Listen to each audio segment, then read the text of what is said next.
This week in GTA Online, 10 years ago, the St. Valentine's Massacre special came out.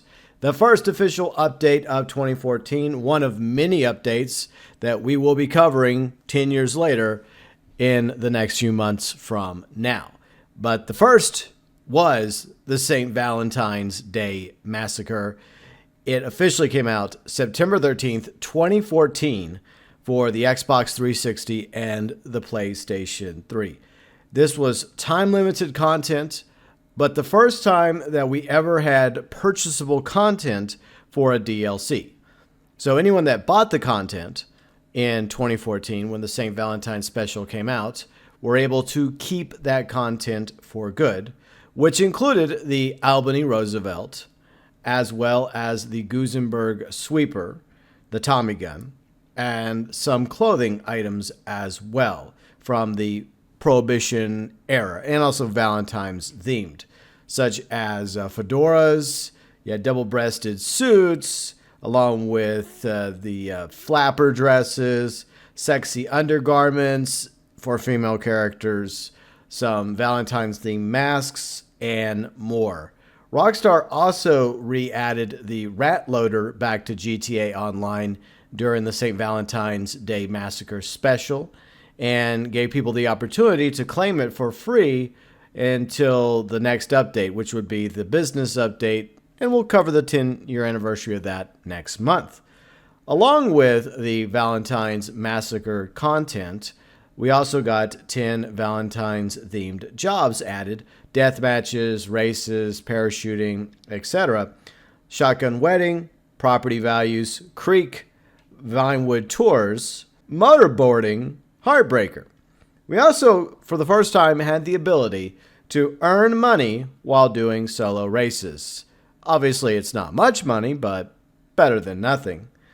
Later on, this update in the item shop, if you go through the item shop, you will notice that the Valentine's themed clothing no longer says St. Valentine's Day Massacre Special. Instead, it either says Be My Valentine, which was a future Valentine update, or simply Valentine's Pack. I guess Rockstar felt that the St. Valentine's Day Massacre Special as a name for an update was a little too edgy, because it's actually based on a real-life event that happened during the Prohibition era.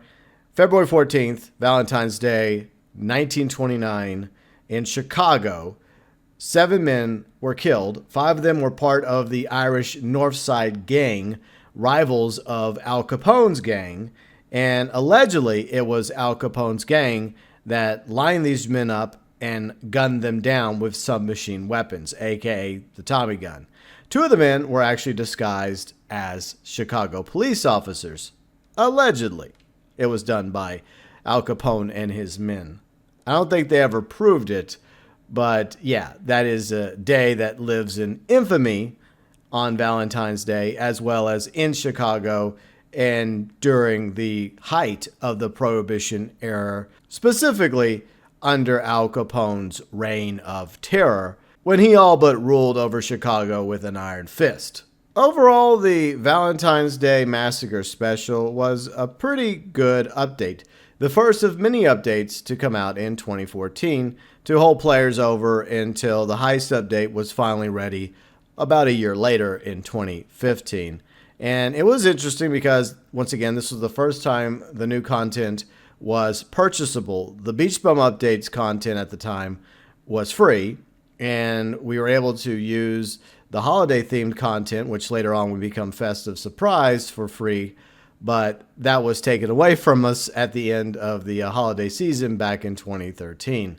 So this is the first time that we got DLC where we would pay for, such as the Roosevelt, the Gusenberg, the clothing, and if we purchased it during the month of February, we would keep it for the next decade. However, if you missed out on buying the content for whatever rhyme or reason, you would have to wait, every February for the content to eventually return to GTA Online. And I think that Rockstar did not return the Valentine's content in 2015. I could be wrong about that, but I think there was a bit of an uproar about that. But after 2015, then the Valentine's content started rotating back in the game on a regular basis. More Valentine's content would eventually be added, including a more customizable version of the Roosevelt known as the Roosevelt Valor, which also has white walls. And I really wish that the Roosevelt had white walls, but it doesn't. But it does have one thing that the Roosevelt Valor currently doesn't have: an old-timey horn. Why the original Roosevelt never got those white walls and why the Roosevelt Valor never got the old-timey horn is one of those mysteries that will never be solved. It would be awesome if the old-timey horn was also available on other classic vehicles, or just a horn you could get in Los Santos Customs to put on any vehicle in GTA Online. But it is a unique horn specifically for the Roosevelt. Now, this may not be the best machine gun in the game, but I absolutely love the Tommy gun, and it's such a blast to use. I just love using it just to act like a gangster, a gangbanger from the Prohibition era. But yeah, it's a great machine gun. I like the look of the Tommy gun. It's always had this iconic classic look, just like the BAR, just like the 1911.